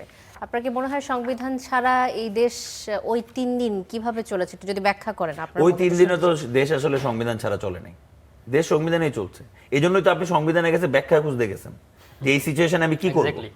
এই জন্যই রাষ্ট্রপতি পার্লামেন্ট ক্লোজ করছেন, আপিল ডিভিশনে রাষ্ট্রপতি গেছে, এটা মতামত বহিষ্কার হয়েছে। করছেন, আপনি আপিল ডিভিশনে গেছেন 106 নম্বরের এটা নিতে, আপনি তো সংবিধানের বাইরে গিয়ে কোনো ক্লজ খুঁজতে যান, পার্লামেন্টও স্থগিত আপনি করলেন। ওই সময়ও সংবিধানের মধ্যেই এরকম একটা ক্রিটিক্যাল সিচুয়েশনে কিভাবে ব্যাখ্যা দিবে, কোন দিকে আপনি যাবেন, সেটার জন্য তো গিয়ে যাওয়া হয়েছে। আমরা একটা বরং আমরা ওই সময় বলছি যে সংবিধান রহিত করো, ডিক্লেয়ার করো। নাহিদ ইসলামের কি কারণে রাষ্ট্রপতির সাথে মিটিং করতে যেতে হবে? নাহিদ ইসলাম যাবে শহীদ মিনারে গিয়ে দাঁড়ায় বলবেন যে আমি সংবিধান রহিত করলাম। আমরা প্রোক্লামেশন অফ আমরা জুলাই নিয়ে এখন আমাদের প্রোক্লেমেশন এই আমাদের জাতিসংঘের সাথে এই ট্রিটি আছে মানবাধিকারের ব্যাপারে, এগুলো আমরা ফলো করব, আর এখন হলো আমরা গণফরমান জারি করব, গণফরমানের উপর দেশ চলবে। এরপর যদি এটা কেউ না মানতো, মনে করেন আর্মি মানলো না, ব্যুরোক্রেসি মানলো না, ইটস এ ডিফারেন্ট টপিক, তখন ওইটা একটা ডিফারেন্ট ফাইট। আপনি তো ওটা জান নাই, আপনি 106 নম্বরে গেছেন, আপিলের কাছ থেকে ব্যাখ্যা আনছেন, সেই ব্যাখ্যার উপর দাঁড়ায় আপনি রাষ্ট্রপতির কাছে শপথ নিলেন, সবাইকে নিছেন, নিয়ে রাষ্ট্রপতির কাছে শপথ নিলেন, ফলে ওই 3 দিনও আমরা আসলে সংবিধানের বাইরে যাইনি। আচ্ছা, আমরা প্রবলেমের সলভটা ওই সংবিধানের ভিতর থেকেই খুঁজে বের করার চেষ্টা করছি। আপনার যদি কিছু বলা থাকে রাকিব আল হাসান, আসছি আপনার কাছে। এই প্রসঙ্গে ওনার থেকে আগে ওপিনিয়ন, তারপর আমি জি বলবো। জি, জানাল আবেদিন শিশির বলুন। দেখেন এখানে যে বললেন আমার সহ আলোচক নাহিদ ইসলাম সংবিধানের ভিতরে থেকেই সব করছে, রাষ্ট্রপতির সাথে কথা বলছি। না না, নাহিদ ইসলাম না, ধরেন আমরা টোটাল ধরেন কালেক্টিভ নাহিদ ফোর্স। ইসলাম তো এখানে মাউথপিস ছিল, এক দফার ঘোষক ছিল। নাহিদ ইসলাম কি বলি ধরেন 3 আগস্ট যখন নাহিদ ইসলাম যখন এক দফার ঘোষণা করে, 3 আগস্ট এক দফার ঘোষণা করা মানে হচ্ছে এই সংবিধানকে ভায়োলেশন করা, তাই নাকি? আর্টিকেল 7 অনুযায়ী। এবং আর্টিকেল 7 অনুযায়ী যদি আপনি গণতান্ত্রিক প্রক্রিয়ার বাইরে সেনা অভ্যর্থন করেন, তারপর আপনি সংবিধান ভায়োলেশন করেন। আর যদি অভ্যর্থন করেন তাহলে তো করছেনই, বিপ্লব করেন লোক ভায়োলেশন করছেন। আর্টিকেল 7 অনুযায়ী আপনার সর্বোচ্চ শাস্তি হচ্ছে মৃত্যুদণ্ড। তো নাহিদ ইসলাম তো সবার আগে এই সংবিধানকে ভায়োলেশন করছে, এরপর বাকি দায়িত্বটুকু আপনারা কেন পালন করে নিলেন না? সব দায়িত্ব কি নাহিদ ইসলাম একা পালন করবে? আচ্ছা, আপনারা কেন করলেন আচ্ছা, না? উত্তরটা এখন দেখেন নাহিদ ইসলাম তো সংবিধান ভায়োলেশন করছে, 3 আগস্ট সে ঘোষণা দিয়ে সংবিধান ভায়োলেশন করে সে অভ্যুত্থানের ডাক দিছে, বিপ্লবের ডাক দিছে, সে সফল হয়েছে। আপনারা কি করলেন? না, উনি যে প্রশ্নটি আনেন, রাষ্ট্রপতির কাছে গেলেন কেন? যে প্রশ্নটি আনেন, রাষ্ট্রপতির কাছে গেলেন কেন? আপনাদের মানবাধিকার সম্পাদকের দিয়ে কেউ যাইতে বলে নাই তো। অ্যাটর্নি জেনারেল কেউ যাইতে বলে না রাষ্ট্রপতির কাছে যেতে। এই বুঝতে পেরেছি এই আপনাকে। উত্তরটা যদি দেন, আমরা সংবিধান এই ভায়োলেশন করছি, উত্তরটা আমরা যদি সংবিধানের ভিতরে দেন, ঢুকছি। জয়নাল তাই। আবেদিন শিশির রাষ্ট্রপতির কাছে রাষ্ট্রপতির যাওয়ার কাছে বুদ্ধিটা কেন দিছে কে? গেলেন নাহিদ ইসলাম? নাহিদ ইসলাম রাষ্ট্রপতির কাছে যায় নাই। কে গেছে? আমি আপনাকে বলি, রাষ্ট্রপতির কাছে যাওয়ার আগে ক্যান্টনমেন্টে বিএনপি এবং তার যে মানে বিদ্যমান পলিটিক্যাল পার্টিগুলো রেজিস্টার্ড আনরেজিস্টার্ড তারা এক দফা বৈঠক শেষ, ওই জায়গা থেকে তারা রাষ্ট্রপতি ভবনে চলে গেল। রাষ্ট্রপতি ভবনে গিয়ে সব শেষ, সব আয়োজন শেষ, অনেকটা জোর করে সমন্বয়করা একটু জোর করে গেছে, আবার তো ওই জায়গায় বলা উম্বিদম্বি করে, তোমরা ছাত্র মানুষ, তোমাদের কি রাষ্ট্র পরিচালনায় কেন আসতে হবে, তাই। তোমরা কেন? এই যে নাহিদ ইসলাম যাওয়া, আসিফ যাওয়া, এই যে এগুলো দেখছেন তো ইতিহাসকে অনেকটা জোর করে লাস্টে দেড় বছর মাথায় ইতিহাস বিকৃত করে ফেললো। আপনি কি মনে এখনো শহীদের লাশ মানে দাফনস্থ হয় নাই, হয় নাই? বিপ্লবীরা রাস্তায় অলরেডি সিটিং শেষ। আপনি কোথায় দেখছেন নাহিদ ইসলাম আগে গেছে? দেখাতে পারবেন যে পলিটিক্যাল পার্টিগুলোর আগে নাহিদ ইসলাম গেছে? নাহিদ ইসলামের তো সেখানে যাওয়ারই যদি কথা। যাওয়ারই কথা, নাহিদ গেল কেন? ইসলাম পলিটিক্যাল না, পার্টির সাথে নাহিদ সেখানে ইসলাম- যাবেন কেন? হ্যাঁ, না, এটা কারণ হ্যাঁ, তিনি তো নাহিদ মানেনি না। নাহিদ ইসলামকে জোর করে নেওয়া হয়েছে এবং প্রতারিত করা হয়েছে। পলিটিক্যাল পার্টিগুলো প্রথম দিন থেকে আমাদের সাথে প্রতারিত করছে, আচ্ছা। যার কারণে আমরা প্রতারিত আপনি হয়ে বলছেন প্রতারিত আমরা করছে। আচ্ছা, মানে এই দেখেন আপনি, ঠিক আছে। ওনারা নিজেরাই গণভোটের কথা বললো, এখন হচ্ছে এটা মানছেন না। ওই আবার- ওনারা তো শুরু থেকে প্রতারণা জি, করে আমরা আসছে। আমরা ওই প্রসঙ্গে আসবো। এবং আমরা- ওনারা তো ধরেন আপনার এই যে যে জিনিসটা যে আপনার অ্যাটর্নি জেনারেল পদটা ওনারা সাংবিধানিকভাবে দখল করে নিয়ে নিছেন, এটা সংবিধান ওই দিন মানছে। আবার নাহিদ ইসলাম যে সংবিধান ভায়োলেশন করছে, এটা আবার ঠিক আছে, কারণ ওটা সরকার পতনে, এটা নাহিদ কোনো অন্যায় করে নাই। আবার পরবর্তীতে আমরা কেন যুবলীগ নেতা চুপুর অপসারণ চাই, এটা আবার সাংবিধানিক খোঁজে। তাদের অবজেকশন যেটা শেখ আমি হাসিনাকে আমি সরানো যতটুকু আবার বুঝেছি, আমি সাংবিধানিক যতটুকু ভালো লাগে। বুঝেছি কখনো সংবিধান মানা শেখ কখনো হাসিনাকে সংবিধান যদি না আপনি মানা, নাহিদ ইসলাম এটাই অবজেকশন। অসাংবিধানিকভাবে সরাই দেয়, এটা মানে হালাল। জি, রাকিব আর আল যদি হাসান। রাষ্ট্রপতি যুবলীগ নেতা চুপুকে নাহিদ ইসলাম যদি অবসান দাবি করে, এটা হারাম। তার কাছে শপথ রাকিব আল দিয়েছেন কেন হাসান, আগে? আপনি বলুন। আচ্ছা দেখুন, এখন মন গড়ার কথার কোনো জবাব নেই, উনি সব মন গড়ার কথা বলে গেছেন। না, আমি আপনি এগুলো জবাব যুক্তি দিই। দেন না একটা দেখি। আরে বাবা, আপনি- এটা দেন না। দিচ্ছি তো, যার কাছে আপনি স্বপ্ন দিয়েছেন তার আবার অপসারণ চান কেন? না না, আপনি তো তার আবার অপসারণ চান কেন? তারে তো 5 আগস্ট অপসারণ চাইতেন, 5 আগস্ট চান নাই। আপনাদের- চান না কেন? ওই দিন চান না কেন? আপনার তো সাংবিধানিক আরে ওই দিন চান না কেন এটা বলেন। সাংবিধানিক অসহযোগ ওই দিন আন্দোলনটাকে চান না কেন প্রত্যাহার বলেন? করবেন। ওই দিন চান না কেন সেটা বলেন। আচ্ছা আমার বলেন, আপনি তো ওটার উত্তর আগে দেন, ওই দিন কেন চান নাই? ওই দিন কেন চান না সেটা বলেন। সংবিধান অনুযায়ী অসহযোগ আন্দোলন ঘোষণা দিয়েছিলেন এবং 14 সালে অবরোধ ডাক দিয়েছিলেন, এগুলো কি প্রত্যাহার করবেন? তো পতন না করলে সংবিধানকে কি ভায়োলেট দিতেছেন না, তাহলে আপনি আন্দোলন করতেছে আপনারা যখন সংবিধান আন্দোলন করছেন, রাষ্ট্রপতির নাম বলতে আপনার নামেন। অনুযায়ী তো সব চাইছেন, সংবিধান অনুযায়ী করেন না। এটা কি অসাংবিধানিক কাজ নাকি? আমরা ওটা সংবিধান অসাংবিধানিক কাজ ভায়োলেশন তো। করে আমরা সরকার পতন করছি, আপনারা তো সংবিধানের ভিতরে আছেন। তো তো ভিতরে তো থাকবো তো। এখন তো সরকার না, সংবিধানের ভিতরে আছি তো আমরা। একটা ঘোষণা দিয়ে সাংবিধানিকভাবে আন্দোলনের প্রত্যাহার করে, নাহলে কিন্তু মানুষ কিন্তু ওই যে বলছিলেন যে অসহযোগ আন্দোলনে পানির বিল দিও না, বিদ্যুতের বিল দিও না, খাজনা দিও না, তাহলে কি এখন মানুষ এগুলো কি মানে সাংবিধান অনুযায়ী তো খাজনা দেওয়ার সুযোগ নাই? কারণ তারা রহমান নিজে বলছে যে পানির বিল দেওয়া লাগবে না, বিদ্যুৎ বিল দেওয়া লাগবে না, খাজনা দেওয়া যাবে না, আপনি শুধু জায়গা বেতন নিয়ে আসবেন, অফিসে যাবেন না। তো এখন এগুলো তো সাংবিধানিক আলাপ হবে না? কোনগুলো সাংবিধানিক? বিএনপি তো উচিত এগুলো মুকুব করে দেয়া। কোনগুলা? কেন বিএনপির আন্দোলনে তো আছে। সমস্যাটা হচ্ছে যে যার মতো সংবিধান বুঝে ফেললে বুঝা- তবে এটা এটা একটা সমস্যা, না বুঝছেন? না না, আপনারা এটা- সাংবিধানিক এটা- এটা নিয়ন্ত্রণ বড় থেকে আন্দোলন সমস্যা। করছেন তো, এখন এটা একটা বড় সংবিধান অনুযায়ী সমস্যা। আপনারা তো ক্ষমতায় আসছেন, তাই না? তো এখন এগুলো মুকুব করে দেন না আমাদের, দেখি। মানে কি বলেন না আচ্ছা বলেন। রাকিবুল আচ্ছা, হাসান, আপনার মন গড়া মন্তব্যটা কথা না, শুনবো। আমি না, রূপ তাহলে কথার আপনারা কোনো- শোনেন। ওই আন্দোলনটা ব্যাখ্যা দেন না। ঠিক আছে, আপনি মন গড়া কথা নাইদ বলছেন। ইসলামের কি- সংবিধান রূপ ভায়োলেশন করে কথার সরকার কোনো- পতন করছে, রূপ এটা কথার ভালো। আপনি ব্যাখ্যা দিতে পারবেন? আবার ওই রূপকথা তো গল্পের কোনো ঈশ্বরের গল্পের কোনো ব্যাখ্যা আছে তো আপনার? আপনার ব্যাখ্যা দেন না। নাইদ ইসলাম যে সংবিধান ভায়োলেশন করে শেখ হাসিনা পতন করলো, হ্যাঁ, তারপরে? এটা আপনার কাছে জায়েজ হয়, কিন্তু নাইদ ইসলাম যখন আবার যুবলীগ নেতা চুপুর অবসান দাবি করে, আরে- এটা কেন আপনার কাছে হারাম মনে হয়? শোনেন শোনেন, এখন হচ্ছে কি, আপনি 5ই আগস্ট যখন হাসিনা পলাই গেল, তখন আপনি কেন ঘোষণা, তখন এই ঘোষণা দিলে তো হয়, তখন আপনি রাষ্ট্রপতির কাছে না গেলে তো হয়। তখন রাষ্ট্রপতির কাছে ধরেন পলিটিক্যাল পার্টিগুলো, জামাত গেছে, মিলিটারি গেছে, বিএনপি গেছে, সবাই গেছে, আপনারা তো তখন কোনো পলিটিক্যাল স্টেক হোল্ডার না। আপনারা তখন যদি বলতেন যে আমরা এগুলো কিছুই মানি না, আমরা এখন নতুন সংবিধান চাই, সংবিধান সংস্কার চাই, শুনুন একটা কথা তা মাথায় রাখবেন। আপনারা বললেন না কেন? শুধু আমাদের সব বলতে হবে? আপনারা বলতেন আরে বাবা, আমরা তো না, আপনারা কেন বলেন না? বলেন আমরা না। এটা কোনো অভ্যুত্থান মানছি, আমরা বিপ্লব মানি না, কেন বলিনি? না, এটা হচ্ছে ব্যাখ্যা। আর না, আপনি জানতে চান? আপনারা কেন? আপনারা এটাকে আপনি যে জোর করে বিপ্লব বলতে চাচ্ছেন, এটা বিপ্লব না। বিএনপির এটা পলিটিক্স না। পলিটিক্স না, আপনার পলিটিক্স আমি এটা করতে পারি। আপনি ফেসিজমের চর্চা করছেন। না, আমি- আপনি ফেসিজমের চর্চা করছেন, যা আমার মতকে আপনার মধ্যে প্রতিষ্ঠিত দেখেন, করার চেষ্টা করতেছেন। আচ্ছা, এটা ফেসিজমের চর্চা। যে এটাকে বুঝেন, এটাকে আমরা বুঝেন। চাইলাম প্রধানমন্ত্রীর ক্ষমতা কমানো, সাংবিধানিক প্রতিষ্ঠানগুলো আবার এটা অন্যদিকে কাঠামোর যাচ্ছেন কেন? মধ্যে নিয়ে এই জায়গায় আসা। থাকেন না কেন? আমরা চাইলাম ট্র্যাক কেন চেঞ্জ করেন রাষ্ট্রীয় যে এখন? ব্যবস্থা আরে ফেসিজম ট্র্যাক কেন চেঞ্জ করেন? হলো, হ্যাঁ। ওইটা ওনারা ওনাদের দলীয় প্রধান, সরকার প্রধান একই ব্যক্তি এখনো রেখে দিল, যেটা আমরা চাইলাম জুলাই গণঅভ্যুত্থানের মধ্যে দিয়ে দলীয় প্রধান, সরকার প্রধান হবে না, আপার হাউসে পিয়ার হবে, এবং আপার হাউসে কোনো পাইও নাই নিয়োগগুলো প্রধানমন্ত্রীর হস্তক্ষেপ থাকবে না। সবগুলো বলবৎ রেখে ফেসিস্ট কাঠামো নিজেরা টিকে রাখতে চাইতেছে, প্রধানমন্ত্রীকে আবার এখানে ফেসিস্ট বানাইতেছে, কোথায় অথচ দাবি করে আমরা নাকি ফেসিস্ট চর্চা করি। তো কোথায় আপনারা তো ফেসিস্ট প্রথম চর্চা দিন থেকে তো আপনারা পুরাতন ফেসিস্ট কাঠামোর মধ্যে কোথায়, ঢুকছেন। কোন কাঠামো? তাহলে তো শেখ হাসিনার আপনাদের রাষ্ট্রীয় ব্যবস্থার ব্যবধানটা দেখান আমারে। শেখ হাসিনার ফেসিস্ট কাঠামো আর আপনাদের রাষ্ট্রীয় ব্যবস্থার ব্যবধানটা আমার একটু বুঝান। ফেসিজমের যে সংজ্ঞা এখান কি? থেকে শেখ হাসিনা ফেসিস্ট মানে সরকার ছিল, Please এই define রাষ্ট্রীয় কাঠামোর fascism. কারণে, ভাই, আর আপনাদের রাষ্ট্রীয় please কাঠামো define চেঞ্জ আচ্ছা, অনেক করছেন, রয়, এই জন্য অনেক আপনারা রয়, ফেসিস্ট না। আপনি যদি প্লিজ ডিফাইন ফেসিজম। দুজনের মাঝখানে আপনি যদি একটা ব্যাখ্যা দেন আপনার, কারণ দুজনের না, শেখ তর্ক হাসিনার থামছে না, তো আমি আসলে আপনার কাছে আসতে হচ্ছে আমাকে বাধ্য আপনি হয়ে। ফেসিজমের অনেক ব্যাখ্যা রয়, আগে দেন, না, না। ডেফিনিশনটা দেন, তারপর আমি ব্যাখ্যা দিচ্ছি। আমাদের দুজনের- আপনি- আমাদের আপনি দুজনের বলেন না, বক্তব্য শেখ হাসিনা যে শুনলাম। ফেসিস্ট কাঠামোর জি। মধ্যে টিকে থাকার কারণে আপনি ফেসিস্ট বলেন। আচ্ছা, আপনি শেখ হাসিনার আবার ফেসিস্ট আসবো, কাঠামো আবার চেঞ্জ আসবো। করছেন। এই একটা জিনিস আলোচনা আমার থামছে বুঝে না। আসছে যে সেটা হলো যে আসলে শেখ হাসিনা ফেসিস্ট কাঠামো এগুলো সব ভাই ওকে, এখানে যেটা সবচেয়ে গুরুত্বপূর্ণ বিষয় যেটা আপনার বুঝতে হবে যে শেখ হাসিনা ফেসিস্ট হয়েছে কোন জায়গা থেকে। শেখ হাসিনা ফ্যাসিস্ট হয়েছে বাংলাদেশের মানুষের কাছ থেকে গণতন্ত্র তুলে নিয়ে।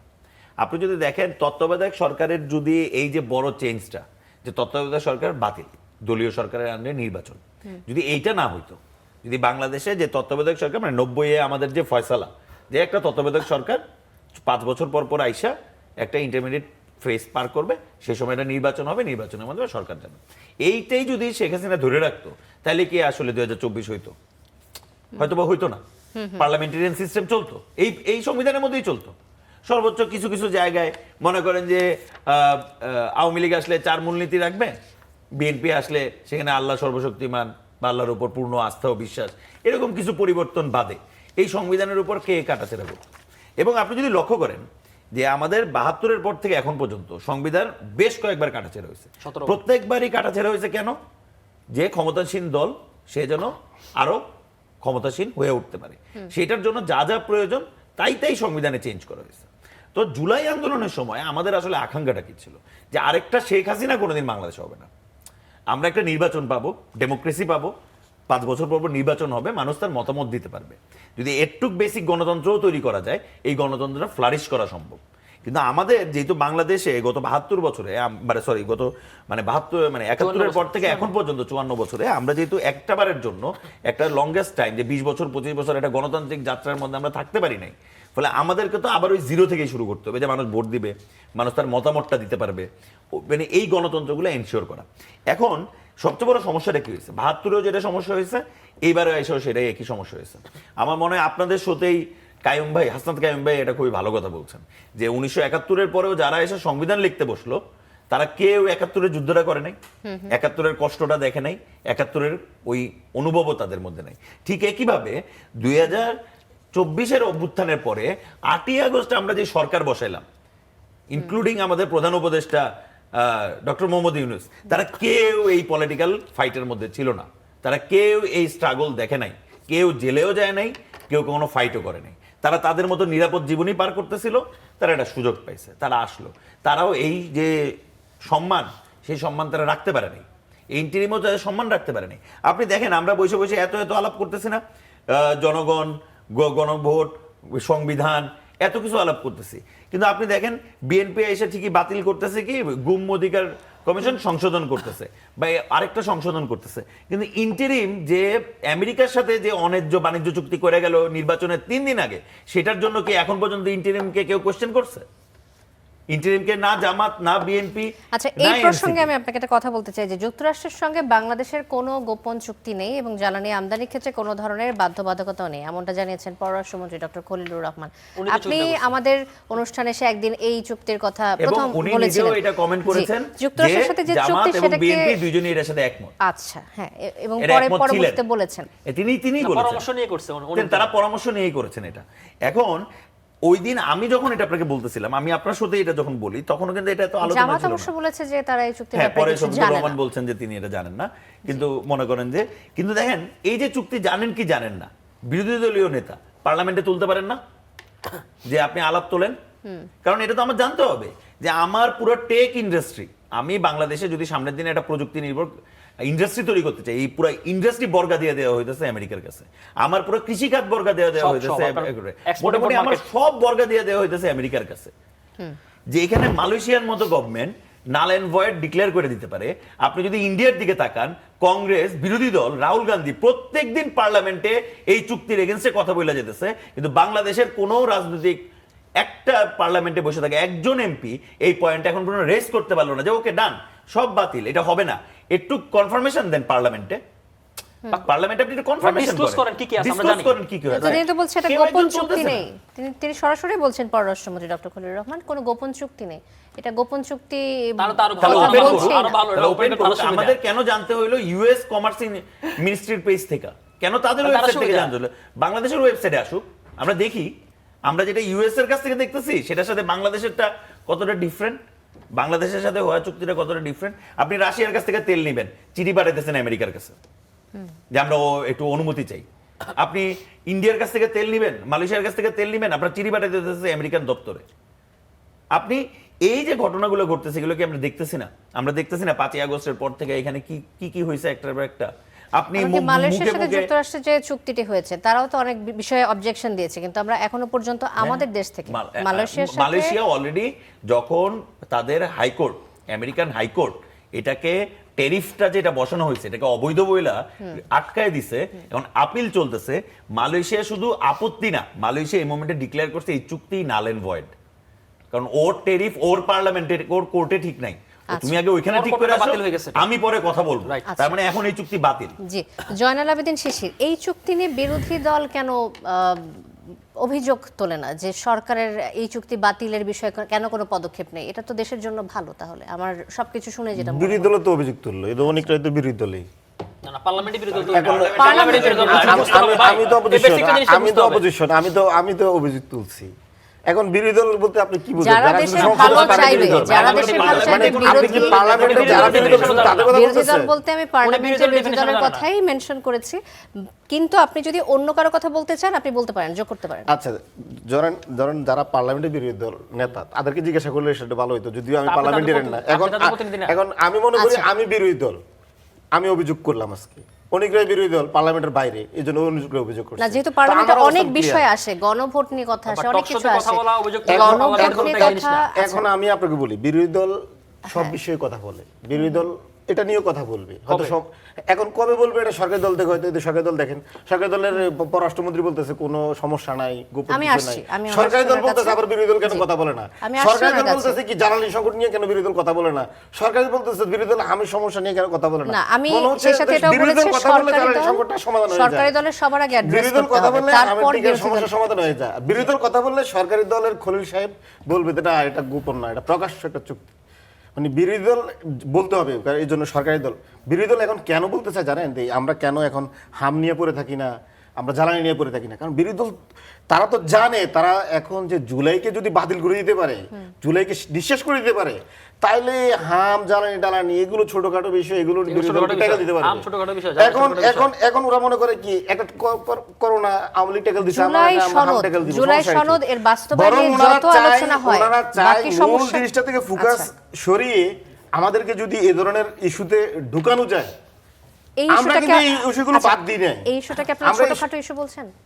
অবশ্যই জুলাই থেকে এটা ছোটখাটো ইস্যু, তাই অবশ্যই 100 শিশু প্রাণ হারাইছে, এটা ছোটখাটো ইস্যু। আসি আপনার কাছে। তো এটা ছোটখাটো ইস্যু হলে সমাধান করেন, আপনারা তো গভর্নমেন্টে আছেন, এটা ছোটখাটো ইস্যু না, তারপর বসে আছেন কিভাবে? সমাধানের পথ বলছেন না, আপনি বলছেন ছোটখাটো ইস্যু, আপনি অ্যাড্রেস করেন ছোটখাটো ইস্যু। এটা বড় ইস্যু, তো আপনারা কথা কাজ আপনি করতেছেন না, ছোটখাটো ইস্যু আপনি তো বলছেন গভর্নমেন্টে না, আছেন। এটাকে অ্যাড্রেস ঠিক করছেন, আছে, আপনি ছোটখাটো ইস্যু বলেন। আসছি। আপনি ছোটখাটো ইস্যু বলে কাজ করেন, কোনটা কি বলেন না বলেন, কাজ করেন। বলেন। আপনি নিজে বলেন বড় ইস্যু, তাহলে আপনি কাজ করেন, এগুলো রেকর্ডেড থাকতেছে, কাজ আপনি করেন। দলকে প্রতিনিধিত্ব রাকিব আল করতেছেন। না, হাসান। এখন আপনি বড় ইস্যু বলতেছেন, আবার দায় আরে বাবা, দিতেছেন আপনি বিরোধী দলের বলতেছেন। কাজ। বিরোধী দল কি ইস্যু আপনি ট্যাকল জিনিসটা দিবে? বোঝার চেষ্টা করেন, আগে বোঝার চেষ্টা করেন, পরে বলেন। বিরোধী দল আপনাকে ধরেন চিল্লায় মার্কেট পাওয়া যায় না, চিল্লাইলে যে সব ঠিক বলছেন তা কিন্তু না। আচ্ছা, আগে বোঝেন তারপর চিল্লায়। আমি আপনার এর আগে 1 মিনিট দিছিলাম, আর 1 মিনিট দিয়ে না না 1 মিনিট তো নাই, আপনি দিবেন কেন? সব সময় চিল্লায় সব নষ্ট করে ফেলছেন। আমার থেকে সবাই তো চিল্লায় সব নষ্ট করে ফেলছেন, আগে বোঝেন তারপর চিল্লায়। এখন দেখেন সরকার বিরোধী দলে কি কথা বলবে না বলবে, এটা সরকারি দল এখন ঠিক করে দিবে। না, আমি ঠিক করে ব্যাপারটা দিচ্ছি না। হচ্ছে এরকম। ঠিক করে দিচ্ছে না মানে ভাই। হচ্ছে বিরোধী দল মানে হাম নিয়ে কথা বলে সমস্যা নাই, জ্বালানি নিয়ে কথা বলে সমস্যা নাই, যুক্তরাষ্ট্র বাণিজ্য চুক্তি নিয়ে সমস্যা নাই, তুমি জুলাই নিয়ে কেন কথা বলো, গণভোট নিয়ে কেন আমি কি কথা একবারে বলো? কথা বলছি? মানে এই কথা কে একবারে বলছে? ভাবখানা হচ্ছে এমন। নিজে আর আপনি নিজে- একা না তো, না, নিজে ঠিক ব্যাপারটা আছে। হচ্ছে আপনি তো- প্রশ্নটা আমি আপনি করেছি, একা না তো, প্রশ্নটা আমি করেছি যে জুলাই সনদ, আমি প্রশ্নটা পুরো করেছি যে ব্যাপারটাই জুলাই মানে- সনদ নিয়ে যেরকম চিন্তা আপনাদের মধ্যে আসছে, বাকি সবগুলো বিষয় কেন অ্যাড্রেস উনি করেন অলরেডি না বলে ফেলছে আপনারা? ছোটখাটো আসেন, ইস্যু, আপনি আবার কেন সেই- কোশ্চেন এই কারণে- করছেন? এই কারণে- এখন হ্যাঁ, বাকি- এই কথা প্রসঙ্গে আসছে যে ছোট বাকি হাম নিয়ে একটু বলে ধরেন, হামের যে টিকার ব্যাপারগুলো বর্তমান সরকার দায় দিচ্ছে ইন্টারিয়াম গভর্নমেন্টের, ইন্টারিয়াম গভর্নমেন্ট টিকা দেয় না, ইন্টারিয়াম দায়ী করতেছে আওয়ামী লীগের 4 বছর আগ থেকে টিকা দেওয়া লাগে 21 সাল থেকে।